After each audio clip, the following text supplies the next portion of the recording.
Hello guys, welcome back to another video. Today, as you can see in the title, I'm gonna do a video about filtration.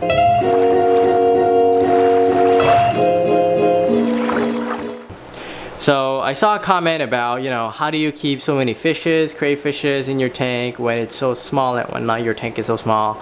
And so there must be a secret regarding your, filtration. So, there's no secret. So I'd like to, talk to you guys about how I keep my, crayfishes, fishes, and shrimps so healthy in such a tiny or large tanks.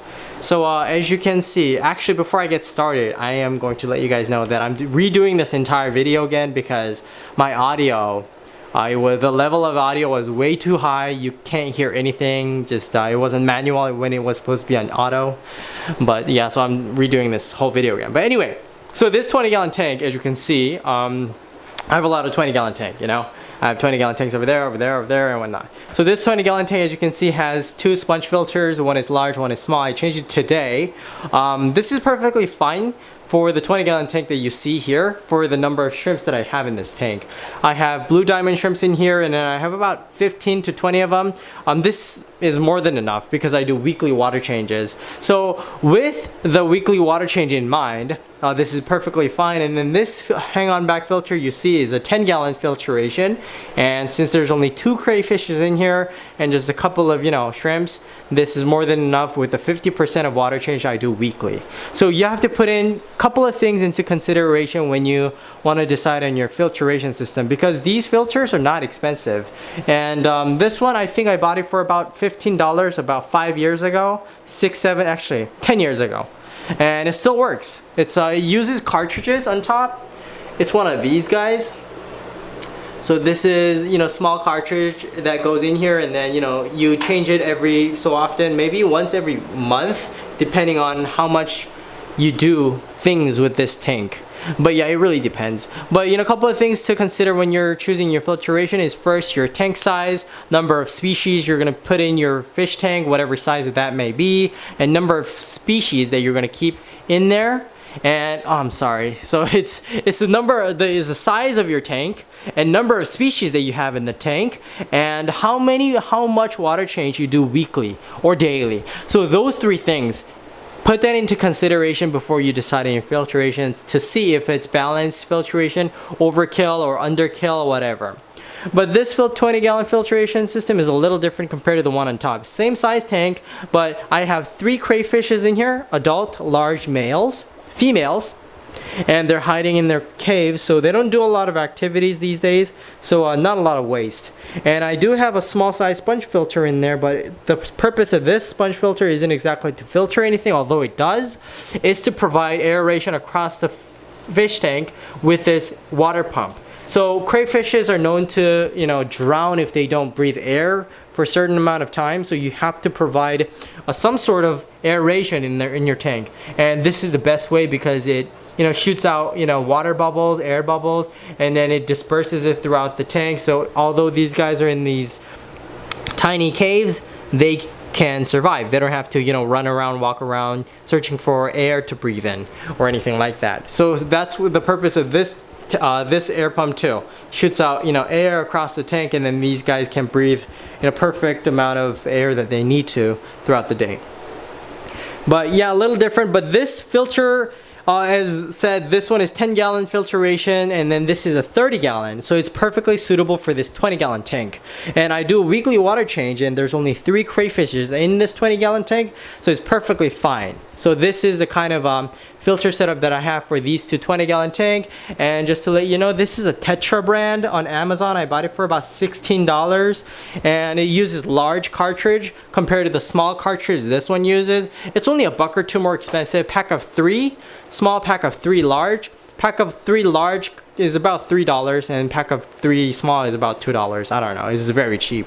And these 2 10-gallon tanks I don't have to mention because they hold barely anything in there. A couple of shrimps and a bunch of snails. But I do a weekly water change when I do with these guys, 20-gallon tanks. So I take out about 80 to 90% of water in here, dump it out, and then put a fresh tap water in here. It's not conditioned like I do. Like with these guys, I have a reservoir, and those water, when weekly filtered, change, I put in here, the 20-gallon tank, the important tanks. This is not important, just plant tanks. So this 10-gallon tanks, you know, just dump out 80% and dump in, you know, 80% tap water and condition it with a little bit of a conditioner. Because it does have a couple of shrimps. As you can see, it does have a Bloody Mary in there, you know, beautiful Bloody Mary and a couple of shrimps, I mean snails. And in this tank we have a bunch of snails, but you know, they're kind of, you know, they can survive anywhere, in the gutter too. But you know, barely any filtration, but I do have sponge filter in there. As you can see, the bubbles coming up. But yeah, very healthy water and whatnot. And this 20-gallon tank that I have right here is a little different. It's a bit of an overkill if you say, but you know, appropriate if you say another. So this 20-gallon tank does also have sponge filters like that, perfect. As you can see, depending on the amount of bubble you see is the amount of filtration it does. A lot of bubble means a lot of filtration, a lot of air pump power, which I do. And it also has a air pump, the water pump that shoots air across the tank, because there are 3 adult crayfishes in here who needs air, like I said before. They do perfectly fine in this tank. Also, I have a 30-gallon filtration right here. So this filtration, 30-gallon filtration, looks the same as the other one. It's also a Tetra, and it's a hang-on back like that, you know. For a 20-gallon fish tank that only holds 3 crayfishes, and I do a weekly water change, perfect size. So I change the cartridge about, you know, month to month and a half, every month and a half, because you know, you can actually smell the odors coming out from these tanks if you don't do the cartridge changes. And these 3 10-gallon tanks. So this one I house one, you know, medium-sized crayfish that's with 1 claw, and then it has a couple of hiding spaces. And as you can see in the bag, I have 2 small size or medium size sponge filter, perfectly fine for this tank because it only houses 1 crayfish and maybe 2 fishes in here. And I do a weekly water change about 50%. And this one has 2 adult crayfishes, and then I have a small size sponge filter with air pump. This one doesn't have an air pump because I don't deem it necessary. But you know, this is what it looks like, and this one is a little different. I house a lot of things. Maybe 10 to 15 guppies, now adult, and then 7 panda cories, and then 1 large male crayfish. So this one has a 20-gallon hang-on back filter, and I do about 80% of water change for this 10-gallon tank every week. So because you can actually smell the odor. I'm very sensitive to odor, and then this is actually in my room. It's not the room that I sleep in, but it's my guest room, so I have to make sure it's maintained clean and nicely. So since, you know, the second I smell odor, I do water change, which is about, you know, anywhere from 5 to 7 days.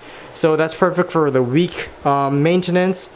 But these are the filters and the sizes and the number of species and the amount of water change I do for these tanks. So make sure you put those into consideration when you're putting filters in your tanks. Don't put, you know, don't overkill it, because actually it can be harmful for certain species. And it's not too bad to, you know, have like this size 30-gallon, you know, filtration with a little bit of sponge filter and a bit of an air going on, and a bunch of hiding spaces if you have crayfish tank. But yeah, that's what I have for my 20-gallon tanks. And so yeah, very helpful. You know, I do have a reservoir like I showed you earlier. This is a 30-gallon fish tank, and I did about 80% water change here. So 25% today this morning, so about 5 gallons gone from there. That's why it's a little empty. But with this 30-gallon tank, I take out 10 gallon from this 20, 10, 10, so that's a total of 30 weekly. And I use this 30-gallon tank divided into 3 of these 3 different tanks. And then these 3 10-gallon tanks, I take about about 50% each week. And I have this 17-gallon container. I bought it from IKEA. And then every Thursday or Friday, I, you know, fill that thing up, and then when I do water change on Saturday or Friday, I dump, you know, 50% of each, 5, 5, 5, 15, and then I fill up these to 10 gallons, about 7 to 8 gallons in here. So like I said, 80% every week for this 10-gallon tank. But yeah, that's how I do my water changes and have my filtration going on, so there's no issues, so that my fishes and whatnot don't die.